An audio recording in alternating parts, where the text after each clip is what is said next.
मैं संयोगों की बात नहीं कर रहा हूँ, मैं तो स्वभाव की बात कर रहा हूँ। इसलिए स्वभाव तो सदा ही अति निर्मल है, सदा ही सदा काल से अति निर्मल है। अब देखो एक और बड़ा सिद्ध होता है कि अगर स्वभाव निर्मल ना होता तो स्वभाव का आश्रय लेने वाली परिणति निर्मल कैसे होती? क्योंकि निर्मल के आश्रय से निर्मलता जन्मती है, मलिन के आश्रय से निर्मलता का जन्म नहीं होगा। ये तर्क है, समझ में है कि नहीं? इसलिए भगवान आत्मा अति निर्मल है, माने मैं निर्मल ही हूँ। अपने को जो निर्मल देखते हैं उनकी परिणति निर्मल हुए बिना रहती, उनकी परिणति की मलिनता मिटे बिना रहती। और जो अपने को पहले ही से मलिन देखते हैं उनकी पर्याय में मलिनता घटती नहीं है, बढ़ती चली जाती।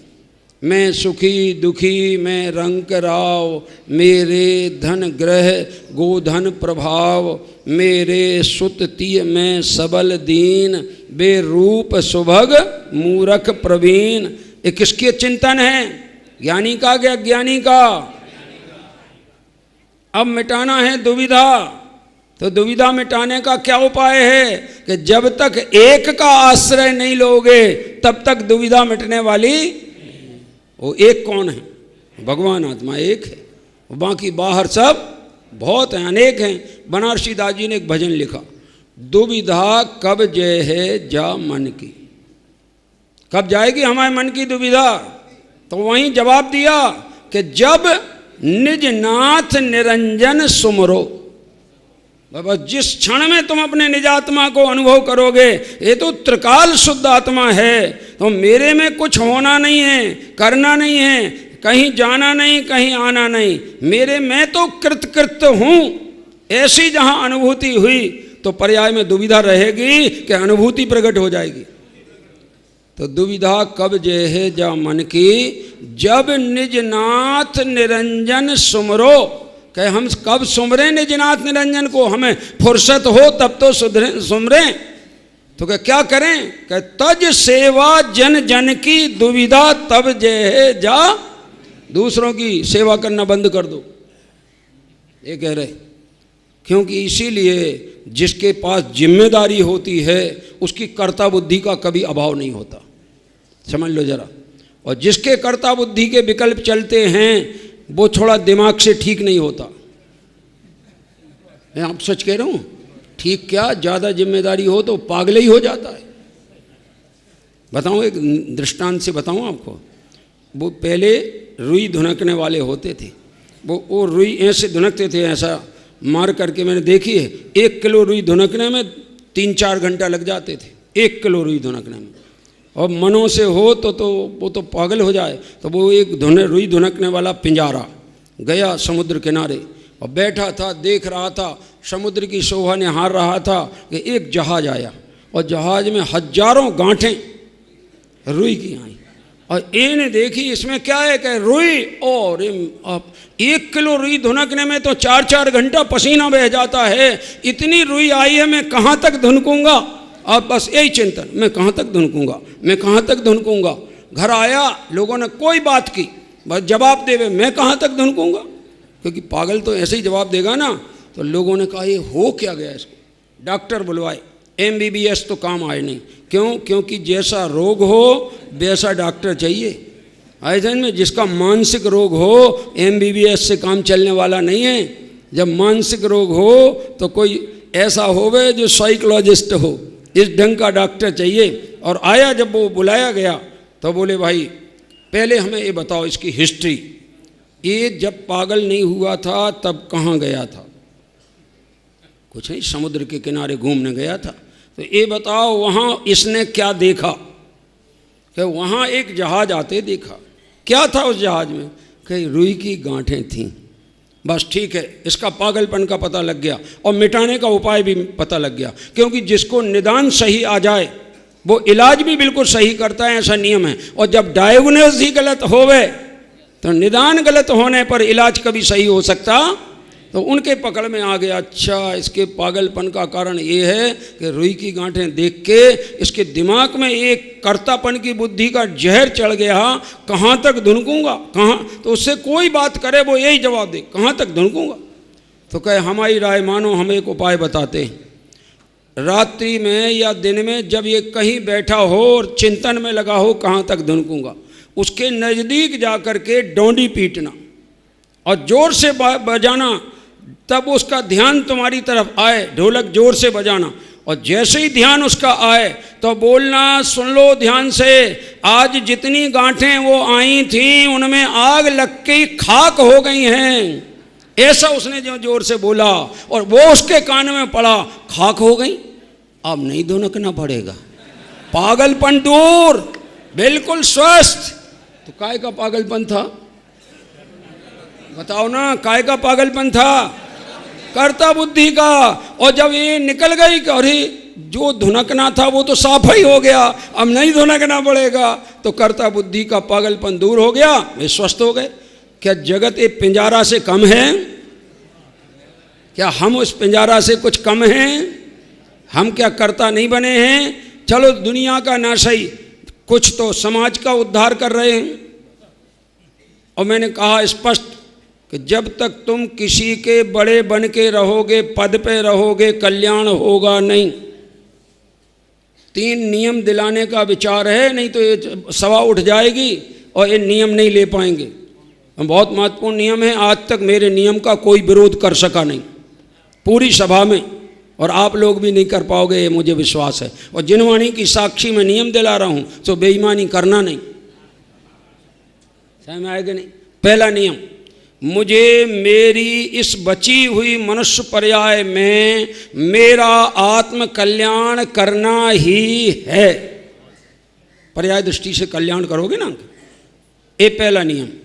बोलो मान्य है कि नहीं सबको? जिन्हें मान्य ना हो हाथ उठाओ, देख लेना जरा। जिन्हें मान्य ना हो वो हाथ उठाओ, यानी जिन्हें अपना कल्याण ना करना हो वो हाथ उठाओ।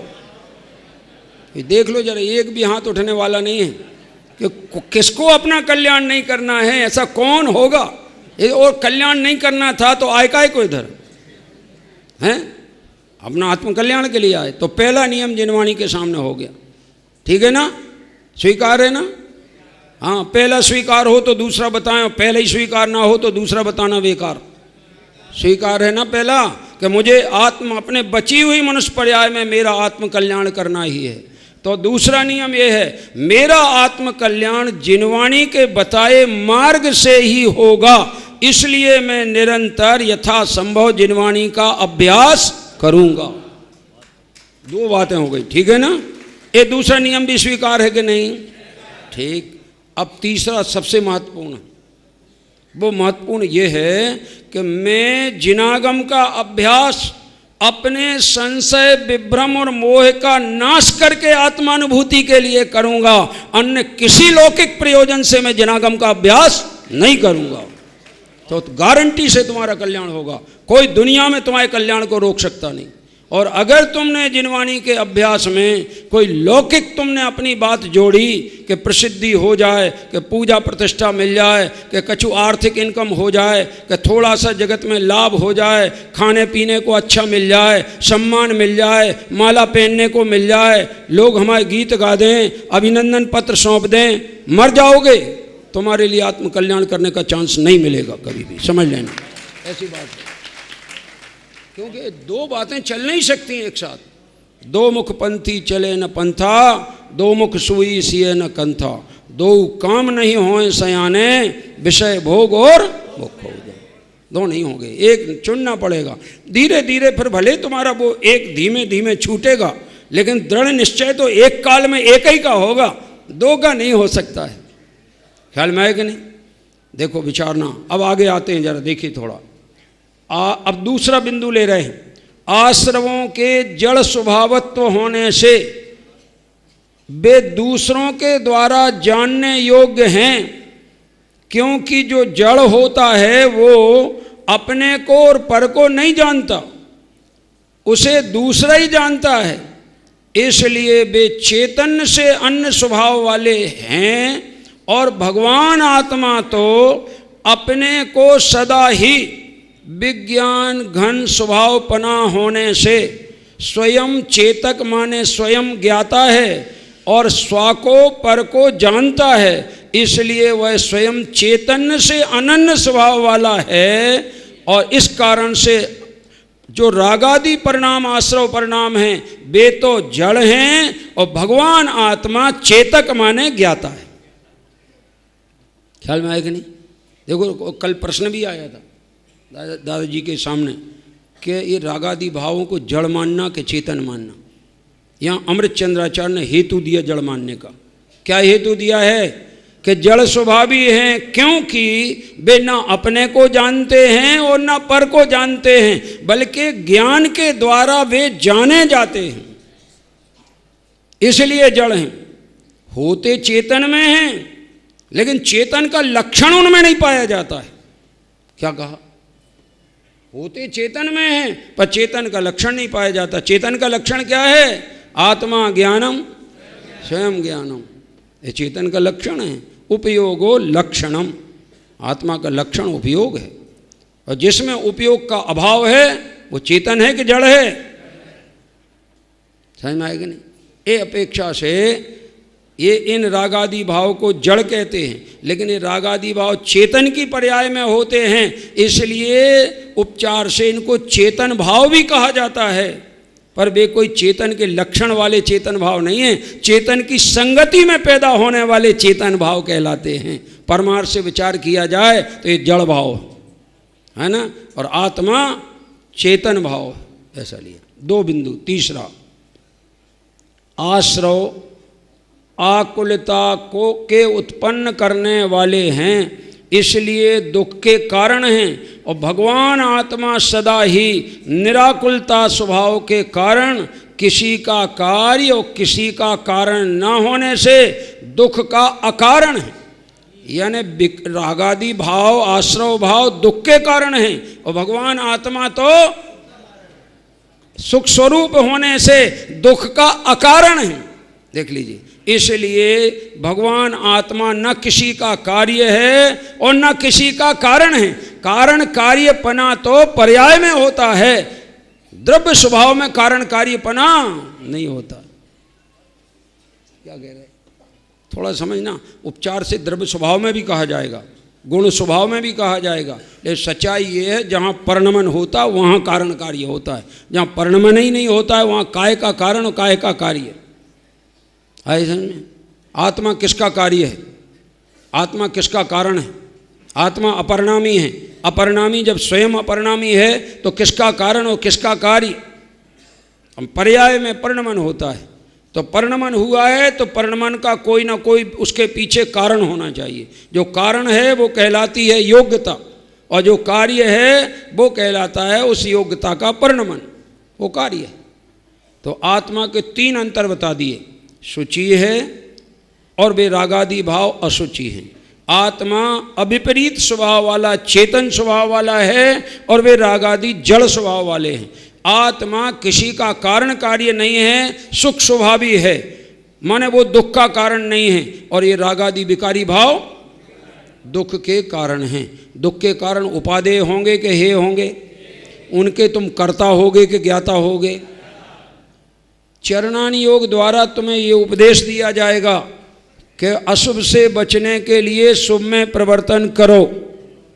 क्या कहा? परंतु प्रवर्तन तो करो, परंतु टोडरमल जी का याद रखो। बताएं क्या परंतु लिखा? शिष्य रात में अधिकार में शिष्य ने प्रश्न किया संवर अधिकार में कि साहब तो फिर हम प्रशस्त राग रूप प्रवर्तन करें कि ना करें? तो जवाब दिया, जब तक बीत राग ज्ञाता दृष्टा रूप अवस्था ना हो तब तक प्रशस्त राग रूप प्रवर्तन करो, परंतु श्रद्धांत तो ऐसा ही रखो कि ये बंद रूप हैं, बंद के कारण हैं, मोक्ष के घातक हैं। क्या कह रहे? हाँ, तो प्रवर्तन क्यों करो फिर? तो देखो एक बात है, गलती चुनने लायक है कि नहीं चुनने लायक है? कोई गलतियां कोई चुनने लायक हैं कि गलती कभी भी चुनने लायक नहीं। लेकिन कहीं दो गलतियां करने का अवसर आ रहा हो तो फिर बड़ी गलती करना के छोटी हैं। जहाज में दो छेद हो जाएं, एक बड़ा एक छोटा, कौन सा छेद रखने लायक है? दो ही, तो दो ही छेद बंद करने लायक हैं। अब बुद्धिमत्ता बताओ काय में है, पहले छोटा छेद बंद करने में कि बड़ा बंद करने में? क्योंकि जब तक तुम छोटे को बंद करोगे डूबे ही जाओगे। तो बड़ा छेद बंद करो। ये अशुभ भाव बड़ा छेद है और ये शुभ भाव छोटा छेद है। डुबोने वाले दोनों ही हैं। क्या कह रहे? हाँ, गजब बात है। ये दृष्टि, ये पंडित जी ने समय सार में बनारसी दास जी ने लिखा है, लीन भयो व्यवहार में ओक्ति न सूझे कोय, दीन भयो प्रभु पद जपे मुक्ति कहाँ ते हो। जो व्यवहारी मूढ़ जन परयय बोधि जीव, तिनके बाहर क्रिया को है अविलंब सदीव। अंतर्दृष्टि अभाव सो बाहर क्रिया करंत, माने मोक्ष परंपरा मन में हर्ष धरम। शुद्धात्म अनुभव कथा कहे समकिति को, ताको सुने सो कहे यह शिव पंथ न होय। क्या कह रहे? गजब बात है। पढ़ो नाटक समय सार। तो ऐसा रस निज स्वरूप को परम रस, ये उसी में ही तो लिखा है। जा में भरो पार बंदों परमानंदमय समय सार अविकार। ऐसी गजब बात है। देखो भाई, जो प्रकरण चलता हो उस प्रकरण में तन्मयता होनी चाहिए। अब शुद्धात्मा का प्रकरण चल रहा है, अब शुद्धात्मा के बीच में और किसकी चर्चा करें? और अगर चर्चा करना ही पड़े तो एक पंच परमेष्ठी चर्चा करने योग्य हैं, दूसरे कोई चर्चा करने योग्य नहीं है। इतनी मर्यादा है व्यवहार की जिनागम में। क्या कह रहे? निश्चय मर्यादा स्वभाव की है और व्यवहार मर्यादा पंच परमेष्ठी की है। ऐसे में हमारी तुम्हारी कोई की इस मर्यादा में शामिल होना संभव ऐसा है? समझ लेना आप जरा। और मर्यादा का ज्ञान नहीं होगा तो पालन कैसे करोगे? और मर्यादा का पालन नहीं करने वाले स्वभाव का आश्रय कैसे लेंगे? ये तो जरूरी है। इसलिए सब बातों का ज्ञान होना चाहिए। अब थोड़ा सा आगे बढ़ना बहुत जरूरी। यहाँ एक बात कही, जिसको भेद ज्ञान होता है वो आश्रयों से अनिवार्य रूप से निवृत्ति उसको होती है, और आश्रय से अनिवार्य रूप से निवृत्ति न हो तो भेद ज्ञान है कि नहीं है? अभी देखो एक प्रश्न उठाया अमृतचंद्राचार्य ने नीचे। यहाँ विशेष इस प्रकार विशेष को देखकर जब यह आत्मा और आश्रमों के भेद को जानता है, उसी समय क्रोधादि आश्रमों से वह निवृत्त होता। उसी समय तत्काल एक समय में, क्योंकि उनसे जो निवृत्त नहीं होता उसे आत्मा और आश्रमों के पारमार्थिक भेद ज्ञान की सिद्धि ही नहीं हुई है। इसलिए क्रोधादि आश्रमों से निवृत्ति के साथ जो अविनाभावी है, ऐसे ज्ञान मात्र से ही अज्ञान जन्य पौद्गलिक कर्म के बंध का निरोध होता। अब तर्क उठा रहे सिद्धि करने के लिए। आगे देखो, जो यह आत्मा और आश्रमों का भेद ज्ञान है, अब जवाब देना है, आप ही लोग भी देना जरा। यहाँ भी प्रश्न उठाया अमृतचंद्राचार्य ने। ये जो आत्मा और आश्रव का भेद ज्ञान है वह अज्ञान है कि ज्ञान? बोलो। अब आगे लिखा है, यदि अज्ञान कहोगे तो फिर आत्मा और आश्रव के अभेद ज्ञान से इसमें कोई विशेषता नहीं रही। और यदि इसको ज्ञान कहोगे तो वह ज्ञान आश्रवों में प्रवृत्त होता है कि आश्रवों से निवृत्त होता है? ये बताओ। अगर प्रवृत्त होता है, देखो आगे लिखेंगे क्या लिख रहे हैं, अगर प्रवृत्त होता है तो आत्मा और आश्रव का भेद ज्ञान जानने का क्या फल हुआ सो बताओ। और अगर निवृत्त होता है तो सिद्ध हो गया ना कि ज्ञान मात्र से बंध का निरोध, ऐसा सिद्ध हो गया कि नहीं हो गया? ऐसी सिद्धि की है। और देखो ज्ञान में जब तक ऐसी सिद्धि ना हो, दृढ़ता के साथ में जब तक तत्व का विचार और निर्णय ना हो, एक बात पक्की समझ लेना, सुन सुन के जितना भी ज्ञान होगा वो अधकचरा होगा, ऐसा नहीं है। और सुना हुए को अगर तुमने आगम से मिलान करके अभ्यास किया तो तुम्हारा सुना हुआ ज्ञान अमृत रूप परिणम जाएगा। इसलिए अपन को मात्र सुनते ही नहीं रहना चाहिए। सुनने के बाद में, वैसे सुनने का नंबर दूसरा है, पहला नंबर सुनने का नहीं है, पहला नंबर वांचने का है। क्या कह रहे? वाचना, फिर प्रच्छना, अनुप्रेक्षा, आमनाय और धर्मोपदेश। 5वां नंबर धर्मोपदेश का। यहाँ तो किसी से हमने सुना, बस अब चले हम सुनाने, क्या हो गया है। और जब सुनाओगे तो उल्टा ही सीधा सुनाओगे, क्योंकि सुनने मात्र से पूरा ज्ञान हो जाए, सर्वांगीण नॉलेज हो जाए और औरों के सुनाने लायक तुम में पात्रता आ जाए, ये संभव नहीं है।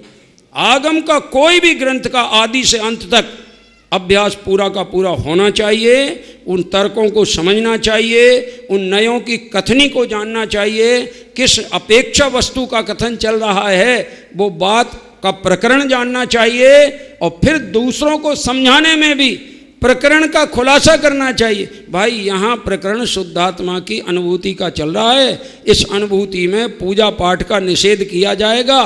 तुम भ्रम में नहीं पड़ना, तुम तो पूजा पाठ को हे जानकर स्वभाव का आश्रय लेना, और जब स्वभाव का आश्रय ना ले पाओ और बाहर आओ तो अशुभ से बचने के लिए पूजा पाठ ही तो शरण है, और कौन शरण है। और जिनकी हम पूजा करेंगे वे तो निरंतर स्वभाव में ही मग्न रहने वाले हैं, तो हमें उनकी पूजा से प्रेरणा मिलेगी, काहे की? स्वभाव में जाने की। ऐसे नहीं? इसलिए अपने पंडित जयचंद जी साहब ने 12 भावनाओं में, अशरण भावना में लिखा, शुद्धात्म अरु पंच गुरु जग में शरणा दो, मोह उदय जिय के वृथा आन कल्पना होय।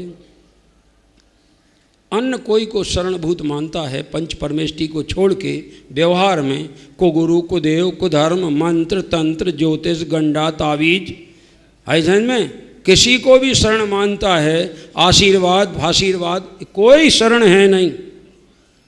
क्या कह रहे? शरण तो अगर कोई है तो व्यवहार में पंच परमेष्टि हैं और निश्चय से भगवान आत्मा शरण है।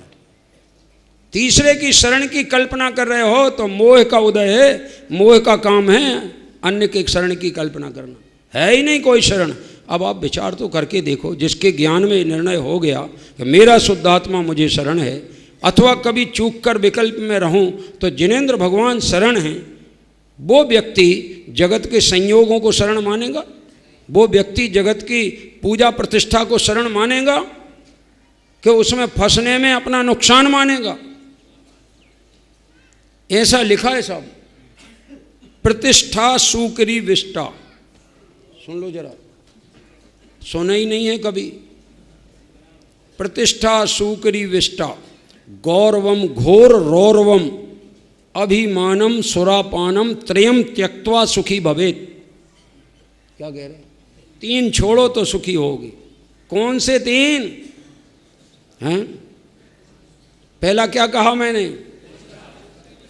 प्रतिष्ठा किसके समान है? ऐसी जिनकी दृष्टि हो। बनारसी दास जी ने तो उनकी वंदना की है, ऐसी जाकी सीठ 200 बखत माने, बखत माने पुण्य, 200 बखत माने ऐसी जाकी रीति ताही बंदत बनारसी। उनको बनारसी दास जी वंदना करते। गजब बात है। मैं गुरुदेव ने कह दिया था एक बार कि जगत में जितने विकारी भाव हैं ये तो मल हैं, और यहाँ लिखा था सो बोला है। लिखा कि नहीं? अभी अपन ने पढ़ा अमृतचंद्राचार्य की टीका में, मल है मैल है में। तो 3 प्रकार का मल होता है। भाव कर्म मल में शुभाशुभ भाव आएंगे कि नहीं आएंगे? मगर लोगों ने समझा नहीं समझे। ये समझाने वाले की भूल है कि उसकी स्वयं की समझ की कमजोरी है। तो अपनी एक तो समझे नहीं, दूसरे समझाने वाले की माने नहीं। ये समझो कि हमारे यहाँ बुंदेलखंड में वर्णी जी हुए, वे कहते थे ये जगत में समाज में 72 तो कलाएं सुनी हमने, लेकिन इनमें श्रोताओं में 74 कलाएं। कौन सी 74? कि 72 तो वे हैं, 2 ज़्यादा हैं। एक कला ये ज़्यादा है कि ये स्वयं तो अभ्यास करते नहीं तो कुछ जानते नहीं हैं, एक बात। और दूसरा जानकार की मानते नहीं। सही में आ गई?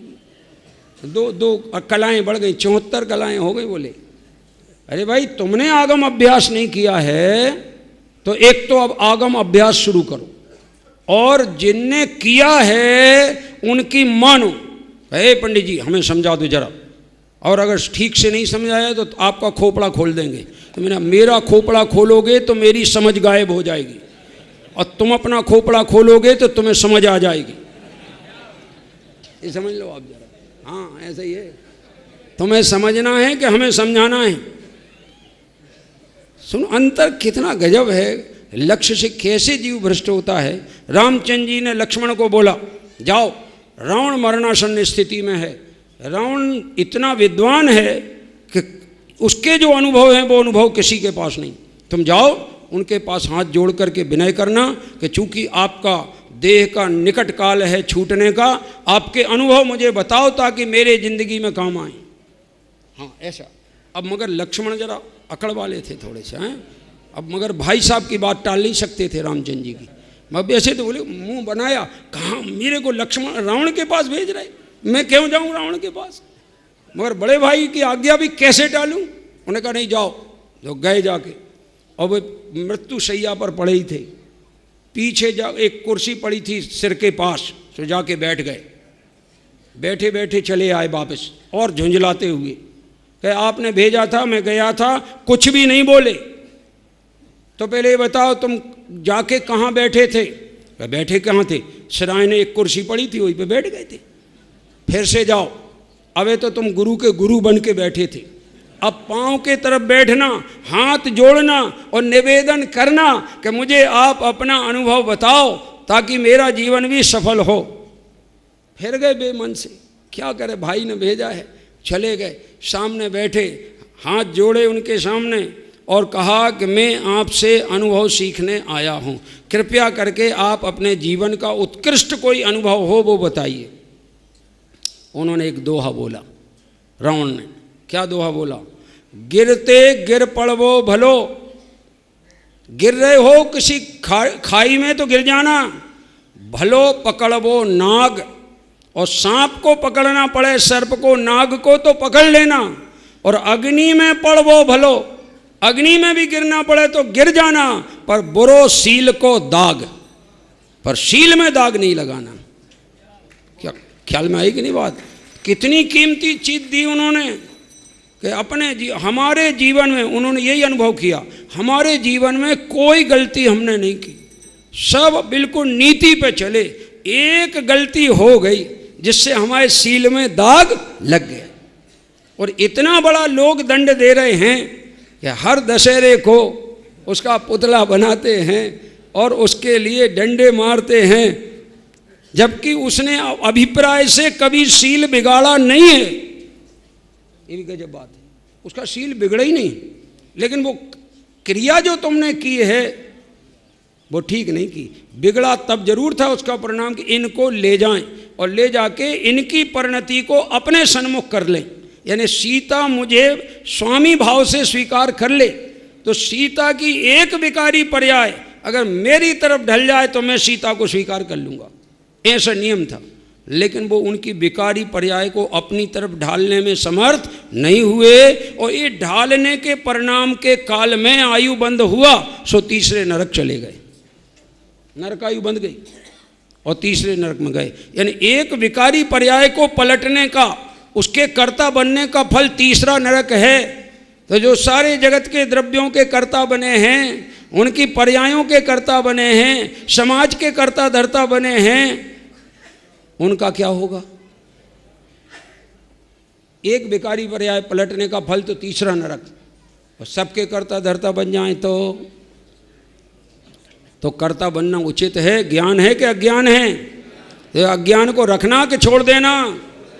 ऐसे में एक 74 नंबर गाथा में ये आया है, क्योंकि 75 वाली गाथा और दिन बचे 2, तो 2 दिन तो मिले 75 गाथा, वो ये सबसे महत्वपूर्ण गाथा है। तो ये 74 में 73 आई गाथा कि जो आश्रवों से निवृत्त होने की विधि है वो क्या है, वो विधि और हमें समझा दो, किस विधि से हम आश्रव से निवृत्त होती। तो देखो विधि समझाई, अहमिको खलु शुद्धो णिमो दाण दंसण समगो तम्मीठिदो तचित्तो सब्बे एदे खयम रेमी मैं एक सौद मम ज्ञान दर्शन पूर्ण हूँ, इसमें रहूँ स्थित लीन, इसमें शीघ्र ये सब क्षय करूँ। अहमिको खलु शुद्धो, खलु माने निश्चय से, अहम माने मैं, इक्को माने एक हूँ।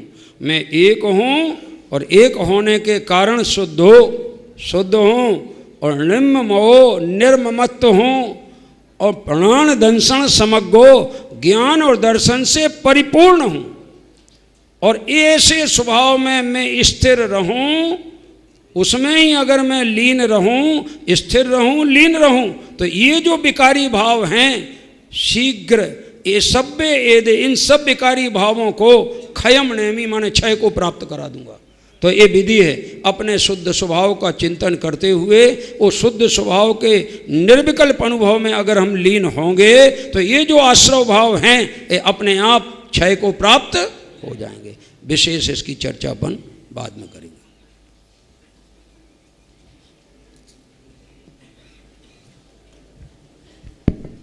अब यहाँ पर ब्रह्मचारी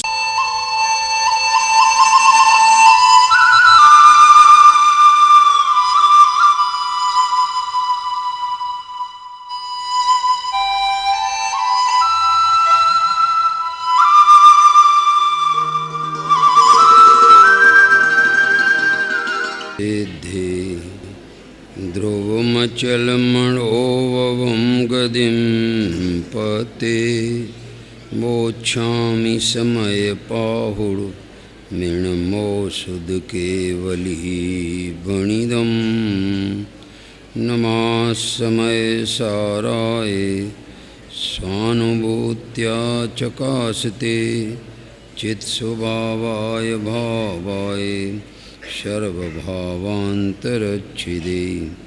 प्रगटे निज अनुभव करे सत्ता चेतन रूप सब ज्ञाता लकी के नमो समय सार सब भोग निज स्वरूप को परम रस जा में भरो अपार वन्नो परमानंदमय समय सार अविकार अनंत धर्मणास्तत्वं पश्यन्ति प्रत्यगात्मनः अनेकांतमयी मूर्ति नित्यमेव प्रकाशिताम्। इसमें जो अपनी पास पुस्तिका है इसका पृष्ठ नंबर 12 देखेंगे। संवर अधिकार के अंतर्गत जो 2 गाथाएं आई हैं उन गाथाओं पर अपन विचार करेंगे। इसके पहले मंगलाचरण यहाँ किया है और मंगलाचरण लेते हैं। पहले पंडित जयचंद जी साहब ने मंगलाचरण लिखा है, फिर ये अमृत चंद्राचार्य का मंगलाचरण लिखा है। मोह राग रुस दूर करी सम्मिति गोप्ति व्रत पारी संवरमय आत्म कियो नमो ताहि मन धारी। देखो मंगलाचरण में बोले हैं पंडित जयचंद जी साहब, मोह राग रुष दूर करी। मोह राग और रुष माने द्वेष। मोह राग द्वेष जिन्होंने दूर किए हैं और दूर करने के बाद समिति गुप्ति व्रत पारी माने 28 मूल गुण के पालन के विकल्प को भी जो पार हो गए। क्या कहा? पार हो गए। गुण समिति गुप्ति व्रत पारी और संवरमय आत्म कियो। आत्मा को कैसा किया? संवरमय। यानी जब तक 28 मूल गुण में प्रवर्तन करते हैं आत्मा संवरमय नहीं होता है, ये कह रहे हैं। और 28 मूल गुण होते अनिवार्य हैं, लेकिन उन 28 मूल गुणों से संवर नहीं होता है। उनको पार करके जब शुद्धात्मा में मग्न होते हैं तब संवर की दशा प्रकट होती है। पढ़ती ना 6 डाला में, जिन पुण्य पाप नहीं कीना आत्म अनुभव चेत दीना तिन ही विधि आवत रोके संवर लाही सुख अवलोके। यानी संवर जो प्रकट होता है वो शुभाशुभ भाव शुभाशुभ विकल्पों के काल में नहीं होता। संवर तो होता है स्वभाव के आश्रय से, जहाँ निर्विकल्प दशा चलती है, आत्मा की अनुभूति ज्ञान द्वारा ज्ञान की अनुभूति चलती है, वहाँ संवर दशा प्रकट होती है। अब इस मंगलाचरण में आगे अपन देखते हैं तो यहाँ क्या कहते हैं कि ऐसा जिनने अपने आत्मा को संवरमय किया है, वास्तव में मूलतः संवरमय जो आत्मा हो जाता है वो मुनिराजों का आत्मा संवरमय हो जाता है। तो उनको मैं नमू ताहि मन धारी, उन मुनिराजों को मैं पहले हृदय में बिठाता हूँ और हृदय में बिठा करके मैं उन्हें नमस्कार करता हूँ। हृदय में बिठाना निश्चय नमस्कार है और बाहर झुकना व्यवहार नमस्कार है, चाहे मैं कि नहीं। यहाँ हृदय में बिठाने का अर्थ इतना ही है कि जैसी संवर दशा उन्होंने शुद्धात्मा के आलम्बन से प्रकट की है, अंदर विराजमान भगवान आत्मा है, उसका आश्रय लेकर ये संवर दशा मैं भी प्रकट करूंगा। आपको पहले तो अभी अंदर विराजमान कर रहा हूं विकल्पों में, बाद में आपसे आपके विकल्पों से पार होकर स्वभाव में ऐसे जम जाऊंगा जैसे आप जम गए हो, और जो दशा आपने पाई है वो दशा मेरी पर्याय में प्रगटे बिना रहेगी नहीं। ऐसा। अब देखिए अमृतचंद्राचार्य का मंगलाचरण। अमृतचंद्राचार्य के सभी मंगलाचरण ज्ञान को स्मरण करने वाले, ज्ञान को स्मरण करने ही का नाम मंगलाचरण है। देखिए, असंसार विरोधी संवर जयई कांतावलेप्ताश्रव न्याकारात् प्रतिलाब्ध नित्य विजयम संपादयत् संवरम व्रतम पर रूप तो नियमितम साम्यक स्वरूपे स्फुरद ज्योतिश्चिन्मय मोज्ज्वलम दृजरसा प्राग्भारमोजृंभते। क्या कहते हैं? असंसार विरोधी। आम संसार माने अनादि संसार से, जब से संसार चल रहा है तब से।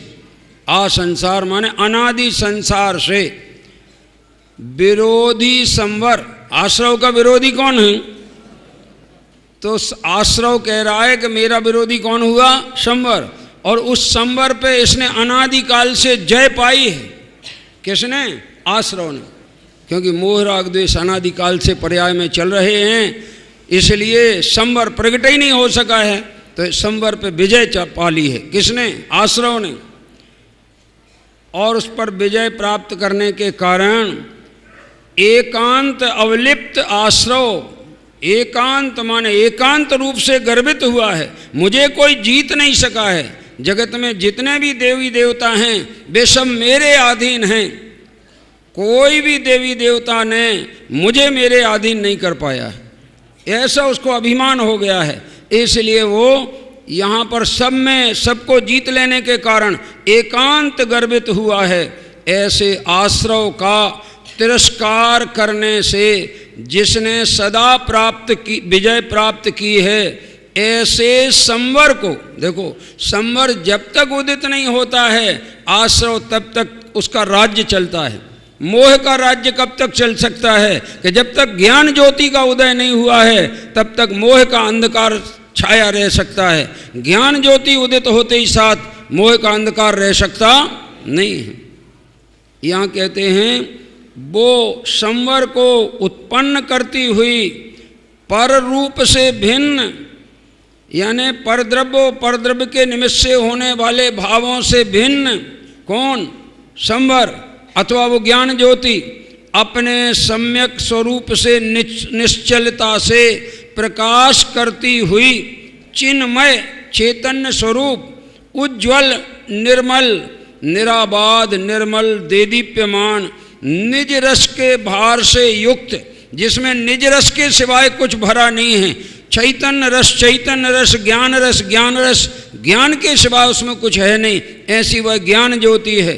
निज रस से के भार से युक्त, अतिशयता से युक्त ज्योति, कौन सी ज्योति? ज्ञान ज्योति प्रकट होती है, प्रसारित होती है। वह ज्ञान ज्योति प्रकट हुई, मंगलाचरण हो गया, संवर प्रकट हो जाएगा, आश्रव चला जाएगा। ये ज्ञान ज्योति का कार्य ऐसा है। और वह ज्ञान ज्योति कहीं बाहर है नहीं, अंदर ज्ञान ज्योति स्वभावी आत्मा ज्ञायक आत्मा विराजमान है, और उसकी जो परिणति पर्याय है वो भी ज्ञान ज्योति रूप है। अब वो ज्ञान ज्योति की ओर जाए ऐसे में तो संवर प्रकट हो जाए, और वह ज्ञान ज्योति पर पदार्थों में एकत्व बुद्धि करे तो आश्रव की विजय होती रहे। समझ में आएगी नहीं? ये दोनों मंगलाचरण हुए। अब मूल गाथा संवर की गाथा जो कुंद कुंदाचारी के शब्दों में अपन विचार करते हैं, गाथा 181 से 183 तक गाथा है। ओव ओगे ओव ओगो कोहादि सुनथि कोवि ओव ओगो कोहो कोहे चेवहि ओव ओगेणति खलु कोहो अठबियपेकं मे णोकं मे चाविणति ओव ओगो ओव ओगम्यकं मम णोकं मम चाविणो अति एदं तु अविवरीदं णाणं जय्यादुहोदि जीवसे तय्यान किंचिकोबदि भावम ओग सौदपा उपयोग में उपयोग को उपयोग नहीं क्रोधादि में है क्रोध क्रोध विषय ही निश्चय क्रोध नहीं उपयोग में उपयोग है नहीं अष्टविध कर्मो अवरुणो एक कर्म अरुणो कर्म भी कुछ है नहीं उपयोग में ऐसा अविपरीत ज्ञान जब ही प्रगटता है जीव के तब अन्न नहीं कुछ भाव वह उपयोग शोधात्मा करे। देखो कुंद कुंदाचारी के शब्दों पर विचार करते हैं, बेहद सरल शब्द हैं, देहाती भाषा है। क्या कह रहे हैं? प्राकृत भाषा माने देहाती बोल सकें जिसको, उसका नाम प्राकृत भाषा। संस्कृत भाषा माने परिष्कृत भाषा, पढ़े लिखे ही जो बोल सकें, और पढ़े लिखों में भी अभ्यासी। समझ में आएगी नहीं? वो संस्कृत भाषा है। तो ये प्राकृत भाषा अपनी देशी भाषा, घरू भाषा। ऐसे में देखो क्या लिखा उसमें, ओव ओगे माने उपयोग में, उपभोगे माने उपयोग में, उपयोगः अन उपयोगो, उपयोग है। उपयोग में कौन है? अभी ये उपयोग 2 बार कहे गए, उनका अर्थ बताएंगे बाद में, पहले अभी शब्द अर्थ देख लें अपन। उपयोग में उपयोगे माने उपयोग है, और कोहादिषु माने क्रोध आदि में, हणत्थि माने नहीं है, को भी माने कोई भी, उपयोगो उपयोग नहीं, क्रोध आदि में उपयोग नहीं है। उपयोग तो उपयोग में, अभी इतनी बात आई पहली लाइन में, कितनी बात आई? उपयोग में उपयोग है, क्रोध आदि में उपयोग नहीं। 2 बातें। अब तीसरी बात देखो, कोहो कोहे चे वही, इसी तरह से क्रोध में क्रोध ही है, ओगो नत्थि खलु कोहो, और क्रोध में उपयोग नहीं। 2 ही लाइनें एक सी तो हैं, ऊपर ये लिया है, उपयोग से चालू किया है, उपयोग में उपयोग है, क्रोध आदि में उपयोग नहीं। अब यहां कह रहे हैं क्रोध में क्रोध है, क्रोध में उपयोग, ऐसा में तो अगर संक्षिप्त में बोलो तो इतना है, उपयोग उपयोग में है, क्रोध क्रोध में। इतना ही आया कि नहीं आया? ये पहली गाथा हो गई कुंद कुंदाचार्य की। क्या कठिन है? अभी तो उपयोग में उपयोग है, एक खुलासा करेंगे, क्रोध में क्रोध है, एक खुलासा करेंगे। तो देखिए जरा, अब दूसरी गाथा।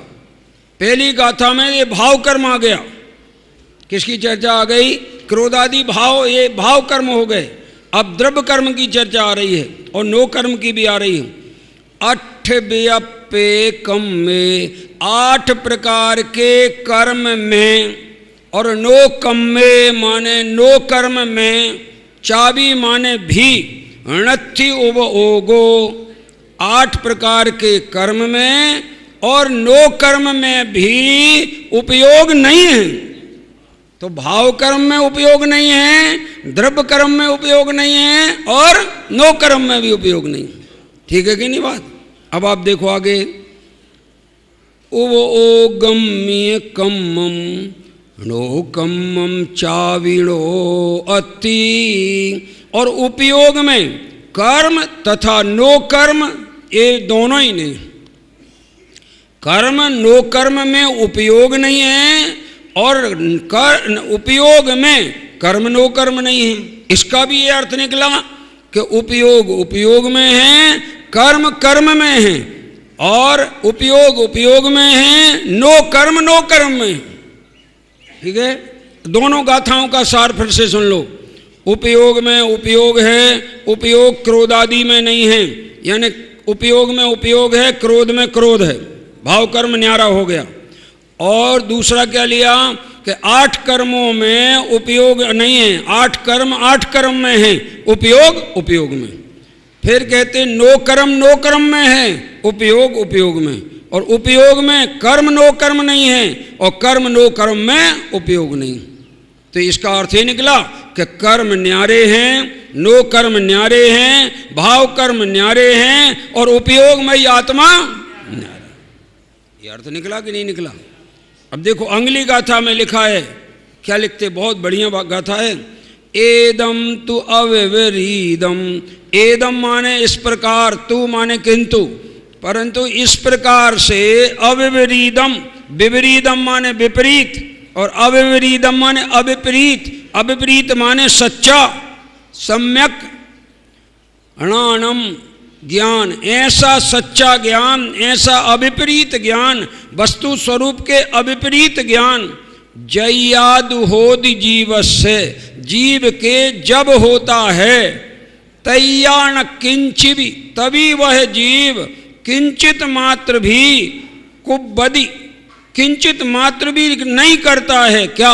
अणा कुब्बदी शब्द आया है, तैया न किंचिवी कुब्बदी, तैया किंचिवी न कुब्बदी, तब वो आत्मा कुछ भी नहीं करता है। तो क्या करता है? भावम उपयोग शुद्धप्पा, वह आत्मा तो शुद्धोपयोगी मात्र है।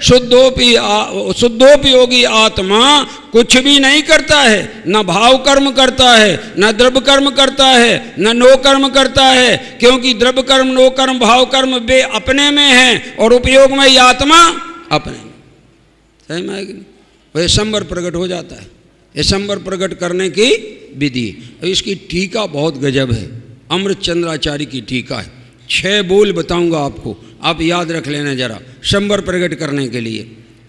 अब देखिए आगे टीका, देखिए टीका। वास्तव में माने ये जो चर्चा चल रही है कोई व्यवहार में नहीं चल रही है, कहने मात्र की बात नहीं है, ये तो जो कही जा रही है वो ही वस्तु का स्वरूप है। वास्तव में एक वस्तु की दूसरी वस्तु नहीं है। क्या कह रहे? एक वस्तु की दूसरी वस्तु नहीं है। चेतन का पुद्गल नहीं है, पुद्गल का चेतन नहीं है, चेतन का धर्म अधर्म आकाश काल आदि वस्तुएं नहीं हैं, और इन वस्तुओं का चेतन नहीं है, क्योंकि एक वस्तु दूसरी वस्तु की नहीं। तो प्रत्येक वस्तु भी न्यारी न्यारी सिद्ध हो गई ना। एक द्रव्य दूसरे द्रव्य से न्यारा हो गया। अपन पढ़ते हैं ना 6 डाला में, पुद्गल नव धर्म अधर्म काल इन ते न्यारी है जीव चाल, ताको न जान विपरीत मान, करी करे देह में निज पिछान। तो यहाँ कहते हैं पहला बोल, एक वस्तु दूसरे वस्तु की नहीं है। अब नहीं है कहने मात्र से नहीं है कि कोई हेतु है, क्या हेतु है?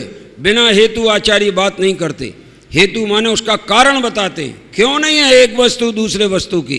तो नीचे हेतु लिखा है, अर्थात एक वस्तु दूसरे वस्तु के साथ कोई संबंध नहीं रखती है, क्योंकि हमेशा जो क्योंकि शब्द आता है ना वो हेतु बताने के लिए आता है।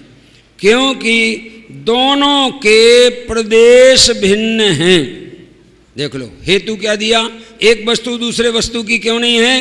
क्योंकि दोनों के प्रदेश, ये शरीर और आत्मा, शरीर का आत्मा नहीं है और आत्मा का शरीर नहीं है। क्यों नहीं है? क्योंकि दोनों के प्रदेश भिन्न हैं। 8 कर्म और आत्मा एक वस्तु नहीं है, भिन्न वस्तु हैं। 8 कर्मों का आत्मा नहीं है और 8 कर्म आत्मा के नहीं है, क्योंकि आत्मा में और 8 कर्मों में प्रदेश भिन्न है। ठीक है ना। अब रागादि विकारी भाव, जितने प्रकार के शुभाशुभ भाव, वे शुभाशुभ भाव के प्रदेश और आत्मा के प्रदेश भिन्न हैं। गजब बात है। इसलिए वो क्रोधादि रूप भाव वस्तु जो है, भाव कर्म, वो आत्मा की नहीं है और आत्मा क्रोधादि का नहीं है। दोनों की जाति तो न्यारी है ही, प्रदेश भिन्नता है। प्रदेश भिन्नता कैसे मान लें? रागादि तो आत्मा के प्रदेशों ही में होता है। आत्मा के प्रदेशों को छोड़कर जड़ पदार्थ में कभी रागादि पैदा नहीं होता। फिर आप उसके प्रदेश भिन्न क्यों कह रहे हो? कि हम इसलिए कह रहे हैं प्रदेश भिन्न, भले वो उसी में पैदा हो लेकिन उसमें ही रहता है कि निकल जाता है। पानी गर्म हो तो पानी में जो उष्णता है वो उष्णता के प्रदेश और पानी के प्रदेश, बोलो कैसे हैं? भिन्न है। कैसे जाना कि भिन्न है? कि वो ठंडा होते ही साथ स्वभाव में आता है तो वो उष्णता निकल जाती है। तो जो निकल जाती है उसके प्रदेश भिन्न होते हैं, जिसके प्रदेश भिन्न नहीं होते वो वस्तु में से कभी निकलती नहीं। क्या कह रहे? क्रोधादि विकारी भाव आत्मा में से निकल जाते हैं। ज्ञान आत्मा में से निकलता है क्या कभी? शक्कर में से मिठास निकल सकती है क्या? पर शक्कर को गर्म करो तो मैल निकलेगा कि नहीं? तो मैल के प्रदेश और शक्कर के प्रदेश एक हैं कि भिन्न हैं? ऐसे रागादि के प्रदेश जो आत्मा में मैल पैदा होता है, वो रागादि के प्रदेश और आत्मा के प्रदेश एक हैं कि भिन्न हैं? कैसे जाना कि भिन्न है? ऐसे जाना भिन्न है कि राग आदि जो होता है एक तो वो निकल जाता है, एक बात, इसलिए प्रदेश भिन्न है। दूसरे राग आदि के जो परिणाम होते हैं वे आत्मा के जो प्रदेश हैं उनमें ज्ञान है। क्या है आत्मा के प्रदेशों में? आत्मा के प्रदेश ज्ञान से तन्मय हैं, इसलिए वे प्रदेश स्वपर को चेतते हैं, ज्ञान के द्वारा स्वपर को जानते हैं। लेकिन उसी की पर्याय में उत्पन्न होने वाला क्रोध आदि विकारी भाव वो न अपने को जानता है न पर को जानता है, न आत्मा को जानता है न अपने आप को जानता है। इससे पता चलता है कि वह चेतन की जाति का है गल में और निकल जाता है, इसलिए प्रदेश भिन्न। हेतु दिया ना, प्रदेश भिन्नता का भी कारण बता रहे, क्योंकि रहता नहीं आत्मा में, निकल जाता है। बोलो, सिद्ध भगवान में राग द्वेष रहा कि निकल गया? क्यों निकल गया? न्यारा था सो निकला कि न्यारा नहीं था सो निकला? तो प्रदेश भिन्न। हाँ, अभी तो हम केवल विकारी पर्याय के प्रदेश भिन्न की बात कर रहे हैं, समझ में आएगी नहीं? लेकिन जो द्रव्य का निर्मल स्वभाव, द्रव्य के अनंत गुण का जो स्वभाव और निर्मल पर्याय का जो स्वभाव है, उनमें अनेकांत लगता है। एक दृष्टि से विचार करें तो एक कभी भी द्रव्य गुण पर्याय न्यारे होते ही नहीं, हो सकते नहीं। तीनों की सत्ता एक है, तीनों का अस्तित्व एक है।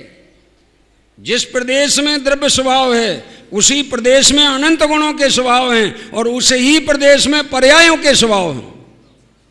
इसलिए ये तीनों एकमय होते हैं। द्रव्य पर्याय, द्रव्य गुण और द्रव्य पर्याय बिना द्रव्य नहीं होता और द्रव्य के बिना गुण पर्याय नहीं होती, और तीनों स्वतंत्र हैं। क्या कह रहे?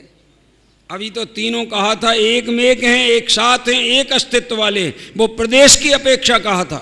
काहे की अपेक्षा? क्योंकि तीनों के प्रदेश एक ही हैं, न्यारे नहीं। ठीक है ना? फिर आप कहोगे तो राग आदि विकारी भाव के प्रदेश भी आत्मा में ही तो होता है। आत्मा में होता है, पर वो आत्मा के प्रदेश रूप नहीं है। आत्मा के प्रदेश रूप द्रव्य है, वो ज्ञानमय है। आत्मा के अनंत गुण हैं, वे ज्ञानमय हैं। आत्मा की पर्याय है, वो भी ज्ञानमय है। लेकिन आत्मा का में होने वाला राग वो ज्ञानमय नहीं है, इसलिए उसके प्रदेश भिन्न हैं। और दर्शन, ज्ञान, चारित्र अथवा ज्ञान की परिणति के प्रदेश भिन्न नहीं है, वे अभी अभिन्न हैं। समझ में आएगी कि नहीं बात? यहाँ तो अभी संवर प्रकट कराना है, तो संवर प्रकट कराने में ये बताना है कि जो उपयोगमयी पर्याय है वो पर्याय जब अपने त्रिकाली उपयोग स्वभाव में मगन होती है तो राग आदि विकारी भाव निकल जाते हैं, संवर प्रकट हो जाता है, आत्मानुभूति हो जाती है और आत्मानुभूति के साथ में मोक्ष का मार्ग प्रकट हो जाता है। ऐसा कह रहे हैं। तो देखो तीसरा बोल अब, इसलिए उनमें एक सत्ता की अनुपपत्ति है, यानी जिसमें प्रदेश भिन्न होता है उनकी कभी भी एक सत्ता नहीं होती। क्या ही ख्याल में? एक सत्ता जिनकी होती है उनके प्रदेश भिन्न नहीं होते, ये कह रहे। तो प्रदेश भिन्न होने के कारण उनकी माने किनकी?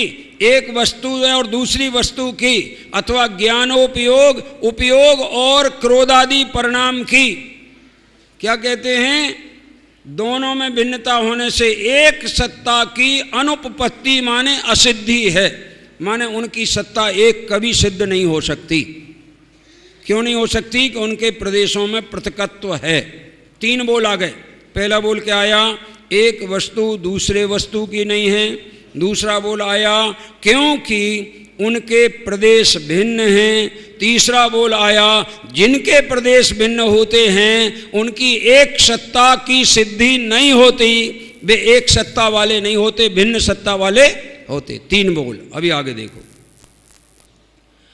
और इस प्रकार जब एक वस्तु की दूसरी वस्तु नहीं है तब एक के साथ दूसरे को आधार आधेय संबंध भी है ही नहीं। चौथा बोल आया पहले बोल में आया एक वस्तु दूसरे वस्तु की नहीं, दूसरे बोल में आया क्योंकि इनमें प्रदेशों की भिन्नता है, तीसरे बोल में ये आया कि जिनमें प्रदेश भिन्न होते हैं उनमें एक सत्ता की सिद्धि नहीं होती, चौथे बोल में ये आया कि जिनकी एक सत्ता नहीं होती है उनमें आधार आदेश संबंध नहीं होता है। क्या कह रहे? देखो एक दृष्टांत बता दें आपको। अपने पंडित फूलचंद जी सिद्धांत शास्त्री एक दृष्टांत देते थे। एक कटोरी में घी रखा है, घी किसके आधार से? बोलो ना, हैं? कटोरी के आधार से। और कटोरी किसके आधार से? कटोरी हाथ के आधार से। और हाथ किसके आधार से? हाथ शरीर के आधार से। और शरीर किसके आधार से? ये शरीर यहाँ ये इसके आधार से, तखत के आधार से। और तखत किसके आधार से? कहीं अंत आएगा, आखिरी में वहीं अंत आएगा जहाँ आप बोलोगे वो स्वयं अपने ही आधार से। जहाँ ऐसा बोलोगे तो अंत आएगा, नहीं तो अंत आने वाला। क्या कह रहे? और एक बात और है, आधार कभी आधे कभी अपने आधार को नहीं छोड़ता, और छोड़ देवे तो वो उसका आधार है ही नहीं। कटोरी को उल्टा करो,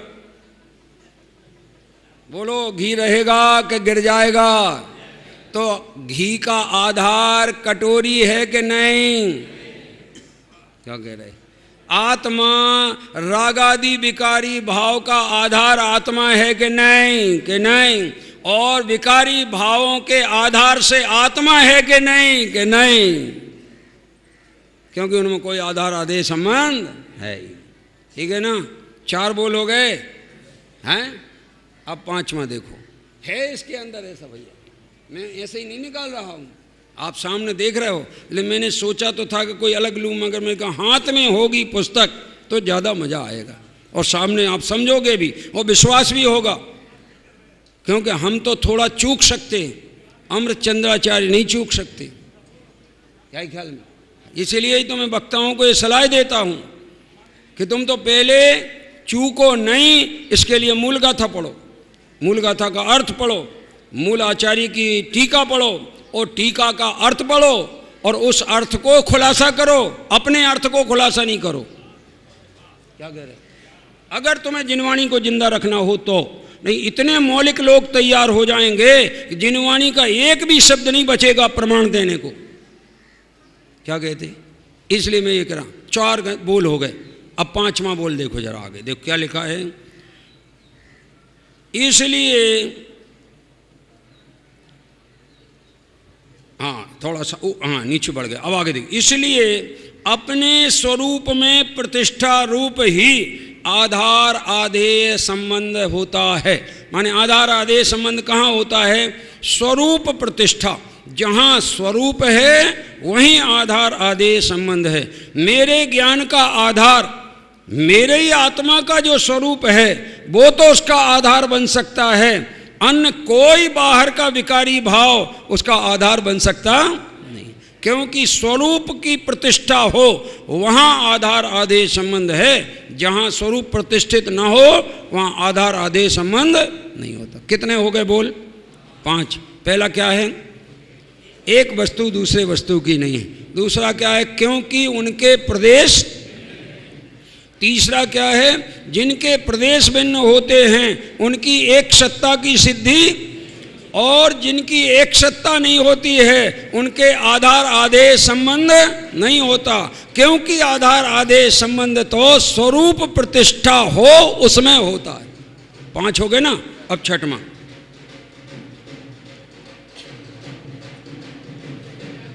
इसलिए ज्ञान जो कि जानन क्रिया रूप, ये सर्वाधिक महत्वपूर्ण 6वां बिंदु है जो हमें मूल समझाना है।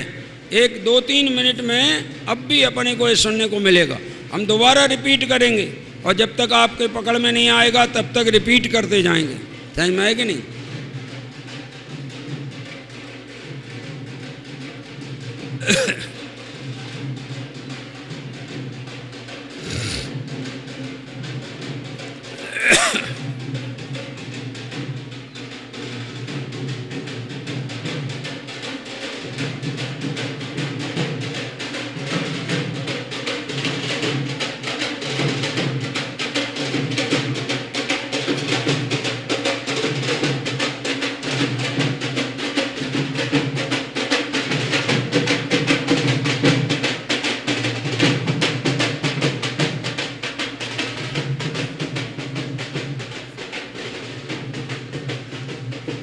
देखिए ऐसा कहा कि इसलिए ये छठवां बोल चालू हो रहा है, इसलिए ज्ञान जो कि जानन क्रिया रूप अपने स्वरूप में प्रतिष्ठित है, वह जानन क्रिया का ज्ञान से अभिन्नत्व होने से ज्ञान में ही है। माने जो ज्ञान है वो किसमें है? ज्ञान माने वो ज्ञायक द्रव्य, समझ लेना जरा। ज्ञान मीन्स ज्ञायक द्रव्य किसमें प्रतिष्ठित है? कि अपनी जानन पर्याय में प्रतिष्ठित है। गजब बात है। द्रव्य के आधार से पर्याय कहलाती और गुण कहलाते हैं। यहाँ ये कह रहे हैं कि पर्याय के आधार से द्रव्य है, ये कह रहे हैं। जानन पर्याय में द्रव्य प्रतिष्ठित है, क्योंकि द्रव्य जानन पर्याय को छोड़ के अन्यत्र कहीं प्रतिष्ठित हो सकता। जैसे बाहर जिनेंद्र की प्रतिष्ठा होती है तो जहाँ तहाँ नहीं हो सकती है, एक योग्य जगह पे योग्य वेदी में ही जिनेंद्र की प्रतिष्ठा होती है, ऐसे यहाँ भगवान आत्मा की प्रतिष्ठा होती है तो कोई विकारी भावों में प्रतिष्ठा नहीं हो सकती। उनकी प्रतिष्ठा तो जानन स्वभाव रूप जो परिणमन है वहाँ पर्याय में प्रतिष्ठित रहता है। पर्यायें परिणमती जाती हैं और वो प्रतिष्ठित द्रव्य सदा प्रतिष्ठित बना रहता है, ऐसा कह रहे हैं। 6 बातें आई, फिर से रिवीजन कर देता हूँ, आप पक्का कर लेना। एक वस्तु दूसरे वस्तु की नहीं है, क्योंकि उनमें प्रदेश पृथकत्व है। जिनमें प्रदेश पृथकत्व होता है उनके एक सत्ता की सिद्धि नहीं होती। जिनकी एक सत्ता नहीं होती उनके आधार आदेश संबंध नहीं होता। आधार आदेश संबंध मात्र स्वरूप जहाँ प्रतिष्ठित होता है वहीं आधार आदेश संबंध होता है। इसलिए ज्ञान अपनी जानन पर्याय रूप में प्रतिष्ठित है, क्रोधादि में ज्ञान प्रतिष्ठित नहीं है। एक आई ख्याल में कि नहीं? समझ में आया कि नहीं? ये समय सार की ऐसी पढ़ाई चलना चाहिए पूरी 415 गाथाओं की। मैं गारंटी से कहता हूँ ये उसके मर्मज्ञ विशेषज्ञ बन जाएंगे। ऐसे हर गाथा के अंदर मर्म, हर गाथा के अंदर। आई ख्याल में? देखिए अब आगे पढ़ते हैं जरा। 6 बिंदु तो हो गए, अब देखो अब उसको और घटाते आगे। क्रोधादि क्रिया का क्रोधादि से अभिन्नत्व होने के कारण क्रोधादि में ही है। क्रोधादि क्रिया किसमें है? ज्ञान में नहीं है। ज्ञान तो ज्ञान में है, उपयोग उपयोग में है, और क्रोधादि क्रोधादि में। क्रोधादिक जो कि क्रोधादि क्रिया रूप अपने स्वरूप में प्रतिष्ठित है, वह क्रोधादि क्रिया का क्रोधादि से अभिन्नत्व होने के कारण क्रोधादिक में ही है। क्योंकि क्रोध और क्रोधादि की जो क्रिया, तो वो क्रोध कहाँ प्रतिष्ठित रहेगा? कि वो क्रोधादि की क्रिया में प्रतिष्ठित रहेगा। ज्ञान की क्रिया में क्रोध प्रतिष्ठित हो सकता, क्योंकि ज्ञान में क्रोध झलक सकता है पर ज्ञान में क्रोध प्रवेश कर सकता। अनंत ज्ञेय ज्ञान में झलक सकते हैं, परंतु कोई भी ज्ञेय ज्ञान में प्रवेश कर सकता। अरे बाहर का ज्ञेय तो प्रवेश ज्ञान में कर सकता नहीं, लेकिन अंदर के अनंत गुण ज्ञान में झलक सकते हैं, लेकिन ज्ञान को अपने रूप बना सकते। क्या कह रहे? हाँ, अनंत गुण झलक सकते हैं ज्ञान में, पर अनंत गुण ज्ञान रूप नहीं हो सकते, और ज्ञान अनंत गुण रूप नहीं हो सकता। और हो जाए तो अनंत नहीं रहेंगे, और अनंत नहीं रहेंगे तो द्रव्य की सत्ता नाश हो जाएगी। क्या कह रहे? समझ में आई कि नहीं बात? जैन दर्शन है, और जो एक बार सुने तो मजा आ जाए, ये तो हमने कभी सुनी नहीं थी। अहो मुझे तो इन बातों की, मैं तो भ्रम से भूलकर प्राप्त पर्याय में ही तन्मय हो गया था, परंतु इस पर्याय की स्थिति थोड़े काल की है। बहुत सा काल तो निकल गया पर्याय का, अब बचे हुए काल में विषमवादों में उलझना कि अपना काम करना। ये आत्म केली शिविर लगा है। कौन सा? निजात्म केली, निजात्म केली शिविर। जो निजात्मा में केली कराने की विद्या जहां कहीं भी मिले, करोड़ उपाय बनाकर उसे प्राप्त करो। कोटि उपाय बनाए भव्यता को और आनो। जे पूरब शिव गए जाहि और आगे जय हैं, सो सब महिमा ज्ञान तनि मुनिनाथ कहें। ज्ञान समान न आन जगत में, यह परमामृत जन्म जरा मृत्यु, मृत्यु का रोग निवारण करने वाला ये परम अमृत है। अभी तो ये तो थोड़ी सी बड़ी है, हम सार बताए दे रहे हैं इसका। आयोजन में यहाँ ये कहने वाले हैं कि जैसे क्रोधादि ज्ञान में प्रतिष्ठित नहीं है, क्रोधादि में प्रतिष्ठित हैं, ऐसे 8 कर्म में प्रतिष्ठित हैं, आत्मा में प्रतिष्ठित नहीं है। ऐसे नो कर्म प्रतिष्ठित है, नो कर्म ज्ञान में प्रतिष्ठित, ज्ञान में प्रतिष्ठित है, कर्म में प्रतिष्ठित हैं।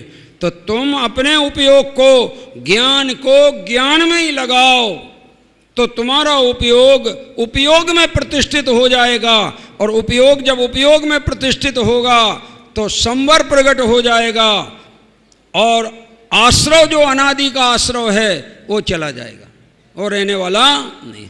ऐसा बहुत उत्कृष्ट चीज है। ये आश्रव न प्रगटने का कारण भी ये जीव का अभिमान, बाहर की दृष्टि, पर पदार्थों में एकत्व बुद्धि एक कारण बनती है। एक दृष्टांत सुना के बात करते समाप्त। बनारसी दास जी अकबर के ज़माने में हुए। किसके? अकबर और शाहजहाँ दोनों के ज़माने के थे। तो वो दोनों में इतना प्रेम था, मन दोनों में अकबर के साथ बनारसी दास जी का प्रेम था कि दोनों मिलकर के शतरंज खेलते थे। उनकी खेलने वाली शतरंज आज भी ताजगंज के मंदिर में रखी हुई है, आगरा के ताजगंज के मंदिर में। वो अकबर के साथ जो बनारसी दास जी शतरंज खेलते थे, वो शतरंज रखी आज भी सुरक्षित वहाँ आयोजन में। तो मैं ये कहना चाहता हूँ कि इस शतरंज भले खेलते थे, लेकिन बनारसी दास जी अकेले ऐसे थे कि वे अकबर को नमस्कार नहीं करते थे। क्या कह रहे? सब नमस्कार करते थे, वे नमस्कार नहीं करते थे। अकबर को तकलीफ इतनी थी, सारी दुनिया मुझे नमस्कार कर रही मगर हमें संतोष नहीं है, अकेले बनारसी दास जी नमस्कार कर दें तो हमें संतोष हो जाए। है कि नहीं है? असंतोष ऐसे ही होता है। तो वो कोई एक बच जाए तो संतोष नहीं होगा। 99.9% तेरे को नमस्कार कर रहे हैं, अब तेरे को तकलीफ क्या? नहीं, जे एक और कहीं नमस्कार कर दे तो काम बन जाए। तो उनने बहुत उपाय रचे कि बनारसी दास जी को नमस्कार करा के रहेंगे। तो बोले इनको एक काम करो, दरबार में बुलवाओ, और दरबार में आए तो बड़ा गेट बंद कर देना, छोटे गेट में से प्रवेश करेंगे, सिर झुकाएंगे, फोटो कैमरा रेडी रखना, देखो इनने सिर झुकाया, वो पेपरों में छपवा देंगे। आ गई समझ में कि नहीं है? मगर बनारसी दास जी भी ऐसे वैसे पंडित थोड़े ही थे, सैकड़ों अकबरों को समझा दिया था जिन्होंने। ऐसे में वो जब गए तो उन्होंने देखा दरवाज़ा बड़ा क्यों बंद है, छोटा क्यों खुला है, समझ गए कोई गड़बड़ है। तो उन्होंने पहले पैर डाले अपने, वे भी कोई मामूली आदमी थोड़ा ही थे, पैर डाले पहले अंदर और फिर ऐसा सिर करके अंदर घुस गए और जाके राज दरबार में पहुंच गए। अब राजा से नहीं रहा गया तो राजा ने प्रश्न किया कि, तो अकबर ने प्रश्न किया, पंडित जी तुम ये बताओ, जब सारा हमारे राज्य में आप रह रहे हो, सब लोग हमें नमस्कार कर रहे हैं, तुम हमें क्यों नहीं नमस्कार करते हो? क्या कहा? तो कहे लो सुन लो क्यों नहीं करते हैं। जिया बहुतक भेष धरे जग में, छवि भावहि आज दिगंबर की। हमने बहुत भेष धारण किए हैं जगत में और सबने, पर कोई भेष मुझे भाए नहीं, एक ही भेष भाया है, छवि भावहि आज दिगंबर की। और दिगंबर भेष कैसा होता है कि चिंतामणि जब प्रगटो घट में, चैतन्य चिंतामणि भगवान आत्मा अंदर में प्रकट हो गया है, तब कौन जरूरत अडंबर की, जिन तारण तरण ही सेव लियो। अरे जिसे तारण तरण भगवान आत्मा मिल गया है और सच्चे देवसाद गुरु मिल गए हैं, परवाह करे को जब्बर की, उससे जबर कोई हो सकता नहीं, उनसे कोई बड़ा हो सकता।